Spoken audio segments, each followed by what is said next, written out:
Merci, Axel Lemaire. Ma question a déjà été abordée par mon collègue Philippe Cordery. Monsieur le commissaire, le marché intérieur, c'est la libre circulation des marchandises, des entreprises et des capitaux, mais c'est aussi la libre circulation des travailleurs, qui est d'ailleurs reconnue par la Commission comme l'un des moteurs de la croissance en Europe. En 2005, 4,2 millions de citoyens européens travaillaient dans un autre État de l'Union. 5 ans plus tard, ils étaient près de 6 millions.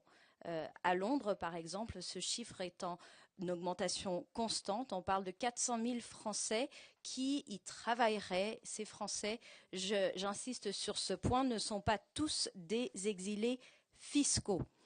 Or, cette mobilité humaine continue de se heurter à de nombreux obstacles, au premier titre desquels la reconnaissance des droits à la retraite et la portabilité des pensions pour les multipensionnés, ainsi que la reconnaissance des qualifications professionnelles, qui tiendraient non seulement compte du diplôme, mais aussi de l'expérience professionnelle, afin de ne pas réserver la mobilité aux seules élites.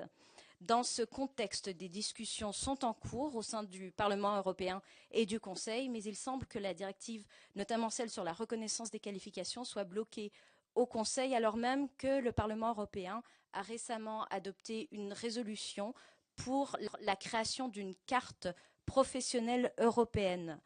Monsieur le commissaire, où sont les points de blocage et que peut-on attendre des négociations actuelles pour favoriser la mobilité professionnelle, puisque là aussi, et je rejoins en cela les propos de ma collègue Madame Grelier, il est crucial de rendre l'Europe plus humaine aux yeux de nos concitoyens. Et enfin, pour ne pas rendre cet exercice vain, je m'interrogeais sur la possibilité qu'auraient vos services de répondre par écrit aux questions qui sont aujourd'hui posées par les parlementaires au sein de cette commission. Merci.